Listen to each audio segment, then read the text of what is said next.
Today on the Comic Book Report, we're going to be doing a quick unboxing video for the recently released Agent Venom Omnibus from Marvel Comics. This is one of my most anticipated releases of the entire year, and I can't wait to talk about it today. So go ahead and settle in, and let's go ahead and get started.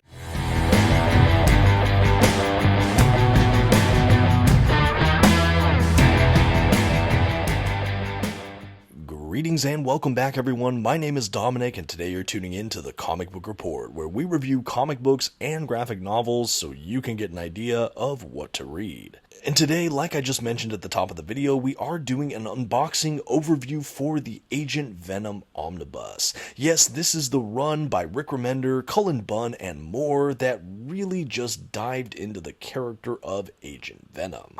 I know that this is one of the most anticipated releases for not only myself, but many collectors out there, particularly for fans of Rick Remender and Venom in general. Now, in case it wasn't absolutely evident, we will be doing the unboxing based on a pre-order I did through Organic Price Books, who is incidentally this channel's sponsor.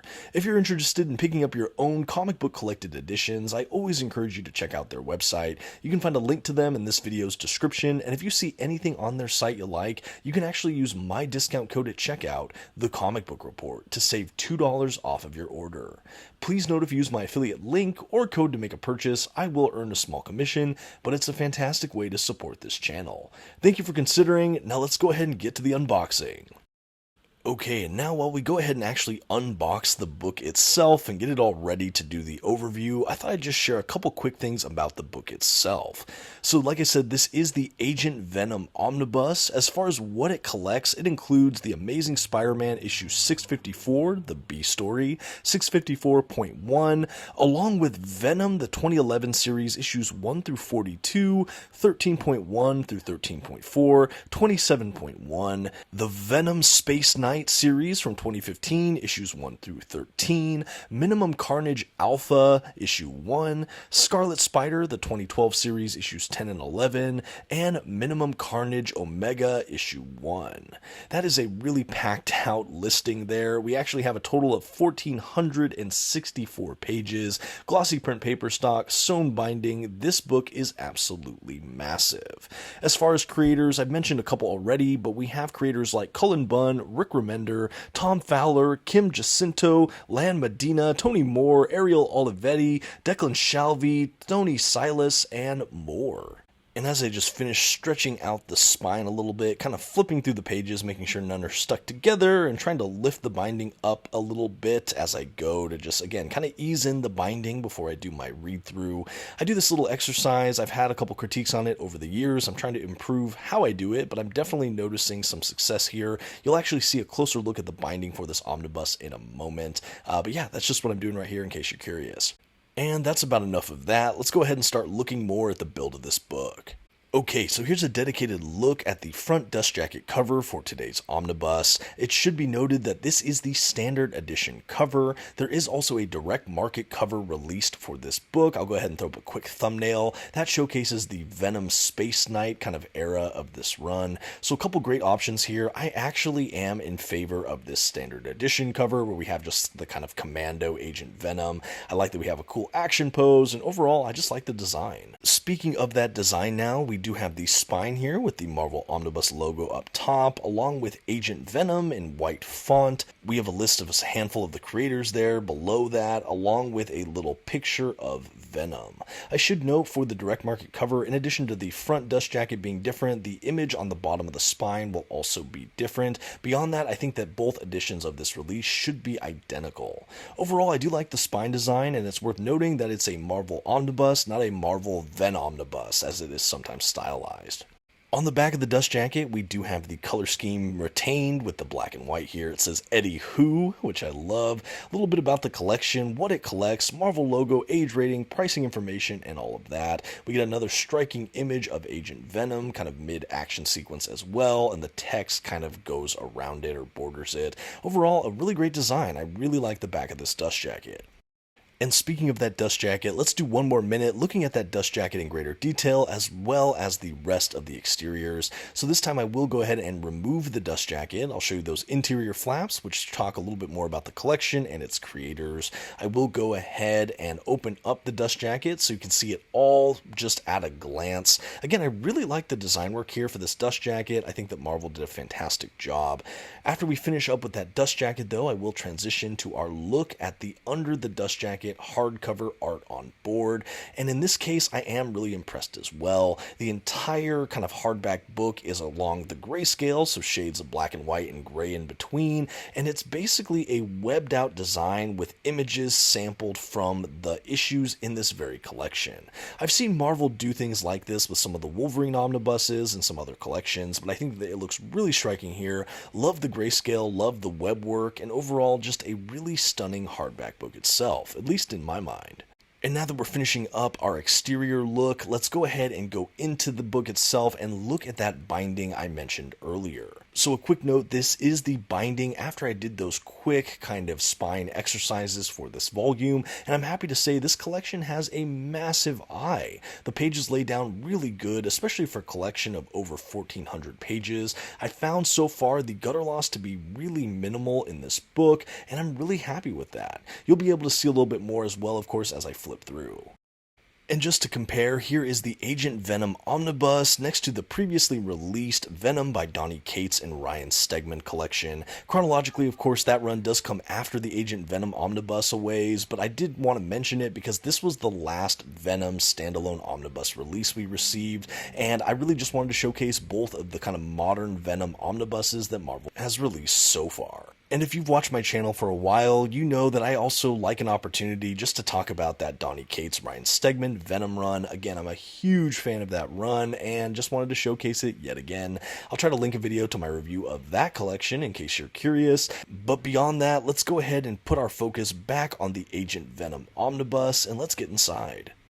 Okay, and as we make our way into the collection, we are treated to just some plain black end pages, a title page, which I always love to see. Then we have a kind of full 2-page breakdown of all of the issues that are included and the creators of those issues. This is the closest thing we have to a kind of table of contents. Of course, this book isn't page numbered and we don't have a proper table, but this is kind of a mapped listing of what you can expect in the collection. After that, we do have a publication information page and some more about the team, and then we just go straight into the first sections of issues here in the work, and this is really snippets from The Amazing Spider-Man, which introduce the new Agent Venom. And after those short excerpts, we do go into Venom issue 1 from this run. So I should say that this again is an unboxing video, which on this channel I treat like a general overview. So I'm going to try to tread lightly on spoilers within reason, but just note I am flipping through the collection, so you might see images here or there. I'll try not to speak too deeply on any given spoiler, which in this case will be relatively easy because I've only read I think the first 8 or 9 issues of this collection. That being said, I do want to share a little bit about this work and what you can expect, so minor or light spoilers here, particularly to set up the premise of Agent Venom and who Agent Venom is. Again, everything you discover within the first couple pages of this omnibus, but just full disclosure, if you don't want to know anything about this collection, maybe turn the volume down, or I don't know, I guess I'll see you next time. But continuing on with this review, let me just set the context or the stage of who Agent Venom is and what this run is really about. So this run not only includes the Remender run, but also Cullen, Bunn, and more. And essentially what Agent Venom is it's the Venom symbiote attached to the host of, drumroll please, Flash Thompson. That's right, Flash Thompson from the Spider-Man universe, the once high school bully, turned friend, turned war hero, turned injured veteran, turned now into the government's newest super soldier experiment. That's right, in this run we have Flash Thompson becoming a candidate for a new and radical program that effectively uses the Venom symbiote to a degree to help enhance an already gifted soldier. We know from a previous issue in The Amazing Spider-Man that Flash Thompson actually lost his legs in service of our country, but wanting to use his military experience for his country and for the side of good, he is ultimately used in this program where they use the Venom symbiote, which allows him to regrow legs and combat again, and essentially it's used for him to do all of these kind of special ops missions. What's fascinating to me about this mechanic is that there are a lot of different guidelines or rules in place. We have him have a handler, we have to make sure he doesn't have too many deep emotional responses, he can't wear the symbiote for too long. All of these things risk just too much exposure or symbiosis, and we risk having the Venom symbiote overtake him and have him be completely corrupted. I think this premise is absolutely fascinating for a couple notable reasons. As a long-term Spider-Man fan, I've always kind of enjoyed the character of Flash Thompson. He already has kind of an interesting history within the Marvel Universe, always kind of looking up to Spider-Man and wanting to be a hero in his own right, and then ultimately stepping up and serving his nation, only to then be injured. We still know he has kind of the hero complex, but also kind of balanced with a kind of just glaring reality of situations and everything he had to do, like I said, in the armed forces. That kind of juxtaposition leads to a lot of interesting kind of conflict-rich storytelling already. The fact that you then use the Venom symbiote, which was one of the big-time enemies of Spider-Man and at one point an anti-hero, but at this point it not only gives him a new lease on life and his purpose, but it allows him to walk, run, and even more yet again. Beyond the Flash Thompson of it all, I also like the idea when Marvel works in these super soldier-like spaces, whether it's Captain America or some of the later kind of failed or arguably successful experiments in that, or the Weapon X program with Wolverine, or what have you. Whenever we get into super soldier spaces, we are ripe for some interesting characters, and I certainly think Agent Venom is amongst them. I also like that with the Venom symbiote and the threat of future symbiosis or corruption, it adds this really cool narrative kind of ticking clock or kind of stakes to the narrative that I don't think are as present in other Venom runs, and I really liked that. I also think the decision to not use Eddie Brock as the main host of Venom for a run that has been largely well received was a really interesting twist. I like that this is a whole new landscape and norm for the character of Venom. We have a whole new host, so it just adds this layering there. Whether you're a long-term Venom fan or just checking out something new, this is a really good entry point for a lot of new fans, at least in my opinion. And yeah, I just really dig it. The fact that it's also written primarily by Rick Remender and Cullen Bunn, I just think that's also a really exciting thing. I of course loved Rick Remender's run on Uncanny X-Force, another incredible Marvel Comics run. Cullen Bunn, I'm just starting to get into more of his bibliography, but I was a huge fan of The Sixth Gun over at Oni Press. Anyway, this series was in really, really good hands as far as the writing staff. I think the art throughout this collection as well is pretty fantastic. It's certainly dynamic, and I can't wait to get further into this collection. At any rate, that is only the beginning of this omnibus. That is just kind of my brief introduction to Venom. I know I mentioned the Venom Space Knight stuff as far as what it collects and the direct market cover. That's something that happens to Agent Venom toward the back end of this book, where we shift the norms again. Again, I don't want to spoil too much, but suffice it to say, this is one massive and packed out collection. Again, for me personally as a collector, this is a run I have always wanted to see in the omnibus format, and I am really eager to finally complete.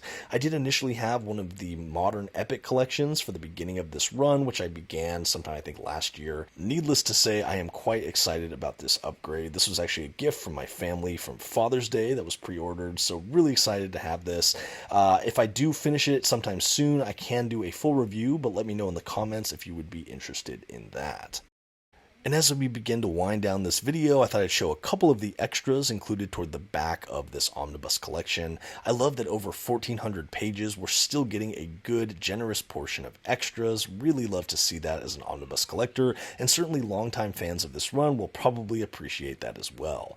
A lot of visual-based extras, but there are a couple other production behind-the-scenes images and written stuff. Honestly, really cool. But yeah, that's just my quick unboxing overview for Agent Venom. I hope with this you have a better appreciation for the build of the book, what's included, a quick sampling of the art, along with a basic synopsis or premise setup for the run.